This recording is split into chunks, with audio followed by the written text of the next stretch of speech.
Top of the morning to you. You've got 3 choices with your money, and they're all related to your behavior. Number 1, take the Mary budget. Earn this much money and spend this much money. Number 2, write out a budget, make a plan for your money, tell your money where to go. Or number 3, keep doing what you've always been doing. Today, we're going to look at a way to get started in budgeting. Budgeting 101 with a free monthly spreadsheet. Hey, go down to the doobly-doo down below and grab the free monthly spreadsheet and let's dig in. Here's what the free monthly spreadsheet looks like. It's got a whole bunch of stuff on it, but the first place I want you to go is over here to the right. These are all the groups and categories that our family uses to budget in our house. We start at the top with the most important stuff that we have, and we work our way down. We've got the categories charity, finance, housing and household, food, family health, transportation, short-term savings, family other, and sinking funds, entertainment and play, and then just some fill in the blanks. Don't recommend some of these, but we run into them, we use them, we've learned them, we've got them. So the first step in taking a budget, creating a budget, is deciding what categories you want to care about, what categories you want to spend money on. One of the most important categories, because this is intense, this is behavior shifting, is play. What? You're starting with play?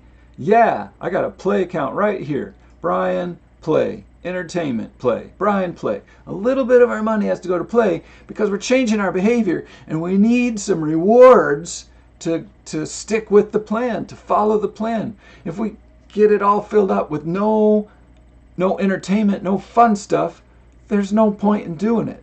So the first step to use this spreadsheet is to go over here on the left and think about what are all the categories you're going to use. Up at the top, we have our income categories. Job 1, 2, 3, whatever you have. If you just have one, you can just drop in here and put what the name of that job is and how much you expect to get this month. Maybe you get paid monthly, and that's really easy. Maybe you get paid every 2 weeks, and then you got to figure out, is this a 2 paycheck month or 3 paycheck month?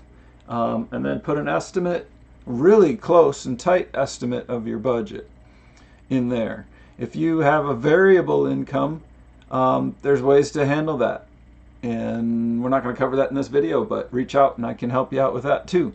So first of all, say we've got a $5,000 family, $5,000 role, and job 1, and that's all you got. Simple, simple, simple.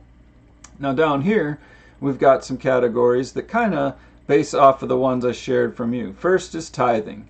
That God asks us to give 10% of everything that comes into us. I got behind on that in life, and I said, oh, I need to catch up.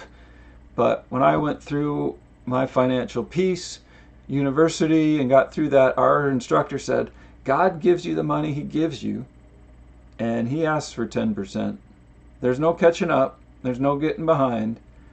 There's just where you are right now, and that's okay. And looking, if you need to, for a new future. The second area that we give to right now is retirement.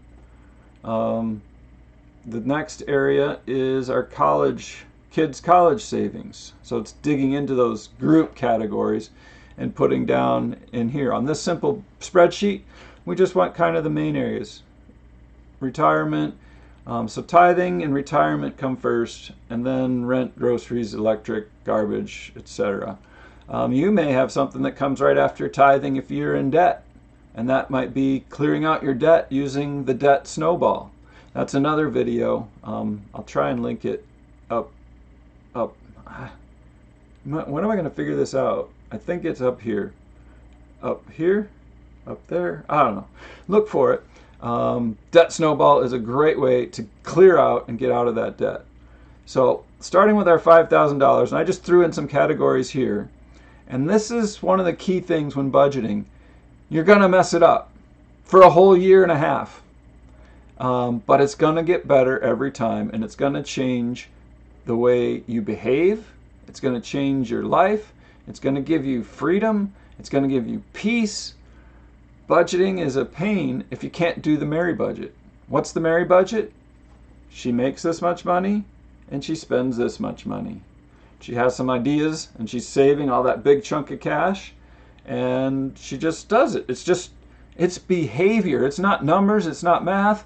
She's really, really good at math and geometry and stuff. But the Mary budget is just behavior. This budget is just behavior. What you're doing now is just behavior. Excuse me. So let's get into this. All right, if we have a simple $5,000 budget for our household, we start with tithing. 10% is $500. Retirement should be 1.5 times. Once you get your debt cleared out and stuff, your retirement investment should be 1.5 times your tithing, or 15%. And then you know what your rent payment is every month, or your house payment, or your lodging payment, or whatnot. So maybe it's $1,500. If you're living alone, it might be $200, $100, and you can get it up or down on your groceries, and you just fill in all these numbers. And we're going for a budget of 0. We have our income here minus all of our expenses. We're shooting for a target budget of 0. Remember, we said earlier, if you're paying down debt, you want to pay down that debt right up here with a new category that you can add to this list. So just clear these out and replace them and get them done and get them in the right order. Groceries, we'll just say $250. I don't have car gas on there. Electric, our electric is so huge these days. Garbage, $50. Play. A lot of times I want to play more and more and more. And this is probably the category that gets us nailed the most. Playing and eating out. Let's throw that on here, eating out. And these aren't in the best order. As you play with your budget, you'll reorder and reorganize these. You want to put the most important things at the top, so as you go through your budget and the money runs out, boom, you just stop. You don't keep going down. Same thing goes with the debt snowball. So 10% is 500. So 1% would be $50. That's probably good. $50. Car insurance, $50. Vacation, want to save up for a vacation. This is where the sinking funds come in. Car insurance is a sinking fund thing too. Vacation, let's put $100 in that. And eating out. Oh, I'm out of debt. I can eat out. I want to do it gracefully, a little bit at a time here and there. And then all the rest of your categories, you just fill in there. And don't do this, but actually put in categories and tell your money where to go. If you tell your money where to go and you follow this, you're going to be golden. And something's going to come up that doesn't fit one of the categories, or you blow up one of the categories. And we'll talk about that in a sec. So to finish creating my budget for the month, I'm going to put $1,500 here just to spend out all the money. We want to give all the money a job to do during the month. And then when something comes up and we figure out, oh, I forgot about pet food, we can either put that in groceries or pick another category to put it in and make a category for it next month, or we can add a category and say, all right, we're going to make this $225 and make this $25. And now we kept our budget all set. Now we enter the month and we start going, and we're going to write down things that we do. So we went to church and we gave $120. And you can put the date on, that's optional. And now you can see what happened to our budget over here is it said, oh, we used $120 and now we have $380 left to go in the budget. Up here this is red because we haven't really received that money yet. We're expecting to receive that through the month. We're really blessed that last month we just save it up, and at the beginning of the month we have a number from last month that we use, and then we let the money come in again the following month and do it. But when you're just starting out and you're just doing your emergency fund, you're just changing your behavior to do your money and give your money an assignment and tell it where to go, you kind of got to follow this plan. Hopefully you have enough to get to that first paycheck. So many of us live paycheck to paycheck. So as you spend money during the week, you just click them in here and write them down. I spent $10 on coffee, and my rent was due on the 1st, so I paid that. What was my rent? $1,500, so that's gone. And then I get my first paycheck. I get paid at the middle of the month. So job 1 gives me $2,500 at the beginning of the month. Now we have a positive budget. So we actually have some money in there happening and being used by us. And then you just, every time you spend something, you just put it in here. Got some groceries today. It was $50, and it just pops it in here. It says $50 spent. You got 175 left. All right, I'm gonna go to this store, buy something for fun. I go over here, look at my budget. I'm like, I got $50. Bummer, I can't do what I wanted to do, so I'm gonna do something different.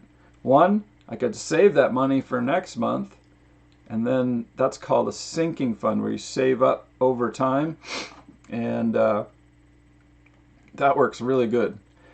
So you just keep doing this for the whole month. Eventually something's going to happen like this. You're going to pop in here, and you're going to go like that, and you're going to go, oh yeah, let's go to Costco, and we're going to spend $200. And then you look at your budget and you're like, whoa, what happened? And they got a little red spot there. And you're like, oh no, we under budgeted. We didn't, our behavior didn't match our plan. And you want to watch that. If you can look first at what you budgeted, like we did with the play money, we said, oh, I can't buy the thing I want, so maybe I'm not going to do that. I can change my life. I can change my behavior. I can change my relationship with money. I can create money and make it overflow in my life. I can go and say, awesome, I got $50 to play with. That feels so good. And I know if I spend that $50, everything should work out all right because I made a plan. I made this design of what to do. So in this case, $25 I'm over. I might have to take some money out of eating. So I'm going to take eating and go down to $75 for eating out. And I'm going to give that $25 back here. And now I've fixed my budget. And the first few months, the first year, you can do that. So finish the month, go through the whole month, do everything you got to do. Mark down the things. The grocery, the rent, the electric bill came in. It was $80. We paid that. Oh, good. We had extra budget for that. That's sweet. Got the garbage. Did we pay the garbage yet? No. Let's put the garbage payment. And that was only came out to $46. So that's sweet. We got a couple bucks left over. We set a good budget here. I am going to spend some play money. I'm just going to spend $10 because I want to save the rest so I can save up for that thing that I want to play with. And then vacation. I'm going to take that vacation goal of $100 and I'm going to move it into my savings account. We actually have a sinking fund account. So I'm going to take that $100 out of my checking and move it into that savings account for vacation. And then I'm going to keep track of that sinking fund on another line item or something. Then I know in my savings account, $100 is for my savings, and car insurance was $50. And I know $50 was for my car insurance that's going to come up. If you pay your car insurance every 6 months, you get a discount. So that's one of the other habits of financial literacy that you want to have, is saving money. So we get to the end of the month. We know we've saved $100 and we've saved $50 for this. Now we can look at, well, let's get our other paycheck in. Oh, we still got money left. So let's go. We're saving our play money, so we can leave that in there. And that's the carryover thing. And that's why some of the other software tools are nicer. They carry over that money that you didn't use. So at the end, let's do our retirement savings. We've got to put that in the retirement, shift that over to the retirement account. $750, we spent that. Tithing, we got to go to church again. We got to go to church. We get to go to church again, or we get to send some money overseas, or even in our neighborhood to serve and love on people. So we'll finish that out. What do we have left in our budget? Our electric bill, let's fix that to match what we expected it to be. We should be pretty solid or pretty close on that. Our play money's $40. Let's go out to eat. I'm going to take the girl out because we did a great job with our budgeting. So $65. Well, maybe we only spent $60, including the tip. And then all the rest.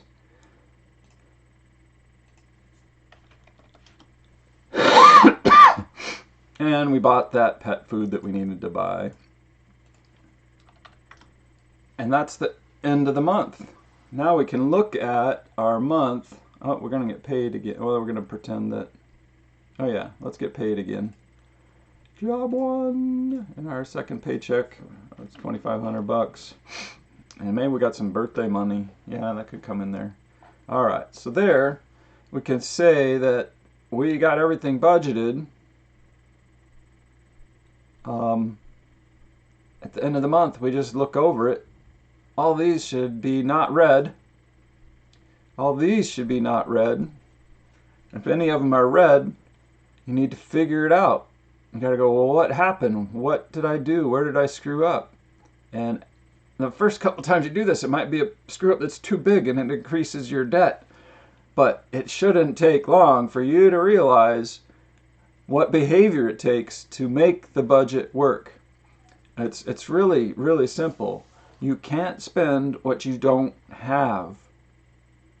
I know that's contrary to the American way, that's contrary to society, but you can't spend what you don't have. The Millionaire Next Door book talks about how the simple lifestyle of all of this, along with this kind of retirement planning, saving area, can make a millionaire. You don't have to have a huge inheritance. You don't have to win the lottery. You just have to have the behavior. So what do we have left here? We're going to move play over to the next month. So we got $40 out of this leftovers.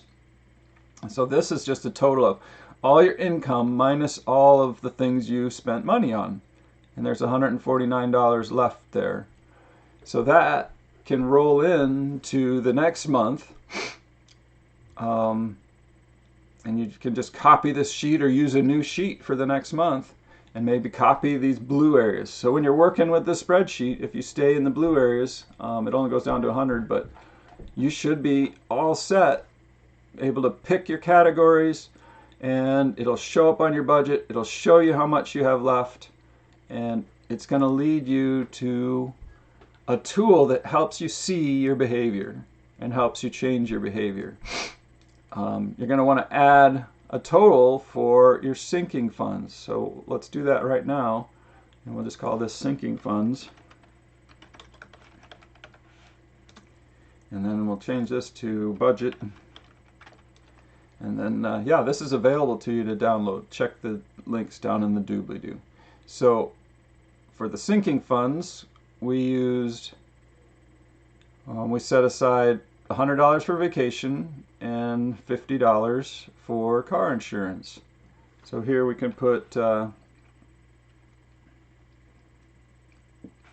date, car insurance,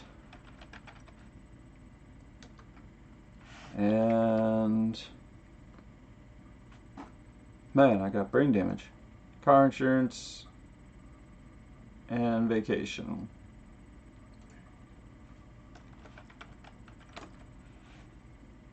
And now so let's just say today's March, so just say March 2025. Car insurance has $100 in it. Vacation has $100 in it, and car insurance has $50 in it. So that goes, and you just keep adding that up. For 6 months, you'll have your $300 for your car insurance. In 6 months, you'll have $600 for your vacation. And that's what a sinking fund is. You just use that to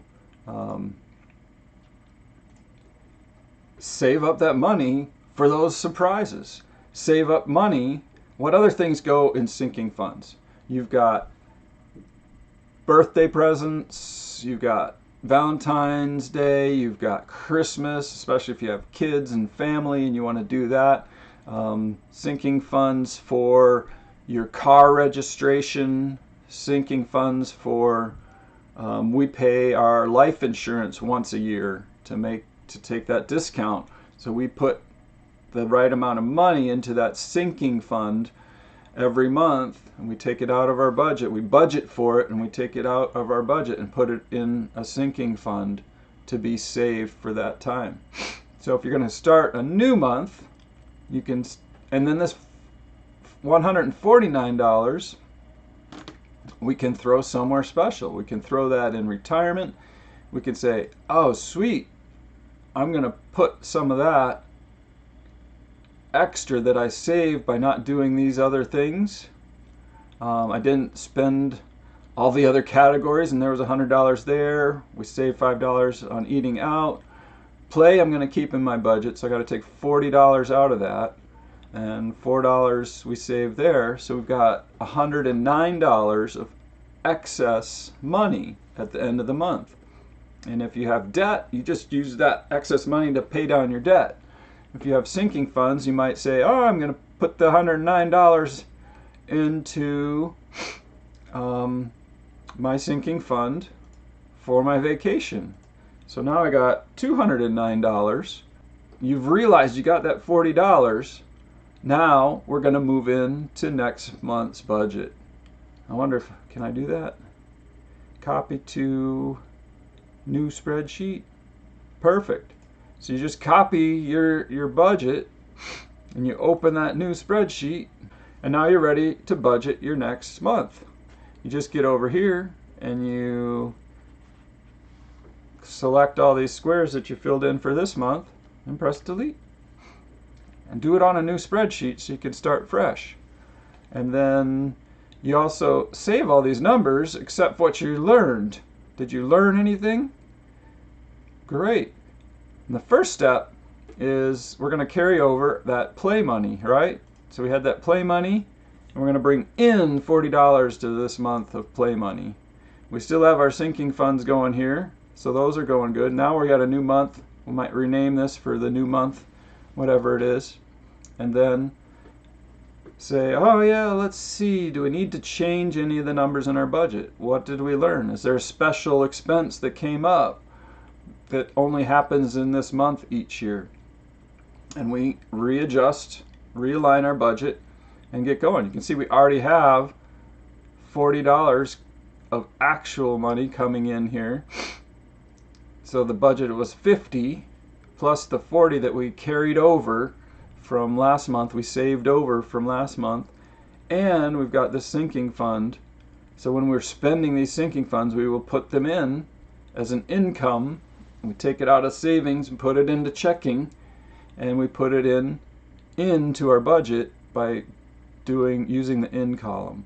And you just go through this, and every month you get better and better at assigning these numbers. You add new categories as you discover them, and create new sinking funds as you discover them. Just add another column. Here's another sinking fund, another sinking fund, another sinking fund. And then when you wipe them out, so you can go down here and go April. When did I spend it? So I've got $50 available in that savings account. And when you look at your savings account, you should see $1,000 for your emergency fund, plus $50 for your car insurance, plus $209 for your vacation. So now you have $1,259 in your savings account. And then what did we do with that extra $109? Oh, we put it on our trip. Yeah, so it's already there. We saved that for our trip. And now you're all set. Maybe it's a new car. Maybe it's a boat. Maybe it's well, I already got a vacation. So whatever you want to sink fund. So let's see. Let's put some of these in to help. Car registration, life insurance, a boat, new car, boat, cabin, whatever you want to be saving for and accumulating money in a sinking fund. So it can be a dream thing, like the vacation, the boat, the cabin, or it can be we're gonna need that in the future. Life insurance, car registration. Oh, here's a huge one. We're gonna put it right here. Car repairs. Your car's gonna break. Car maintenance, car repairs. Put that as a sinking fund. Put that as a budget item. So, car repairs. And if you don't use it, roll it into a sinking fund and consider it gone and roll into the next month. So that is how, let me shift my screen over here. That is how you set a budget. That is how you set a framework to change my behavior. My behavior got me where I am right here, right now. My behavior came from my conditioning, my upbringing, and my environment, but it's still mine. I own it. The spreadsheet that I gave you is free. It's easy to use. Our family uses You Need a Budget. It's a great tool. I'll start putting out some videos on You Need a Budget because it helps with the sinking funds. It helps with getting the numbers right. It helps give you more category groups to sort things out. It helps you set goals for where you're headed with your money. But the first step is just taking this and starting, knowing you're going to fail. I remember our first year, we like, oh, I forgot all about that expense. Oh, I didn't expect that. I didn't see that coming. Oh my gosh, where did that come from? And that's okay. It's a learning process. It takes your commitment to actually make the difference and make the change to create your budget. The budget is a tool that modifies our behavior, and it only works if you do it. You be blessed.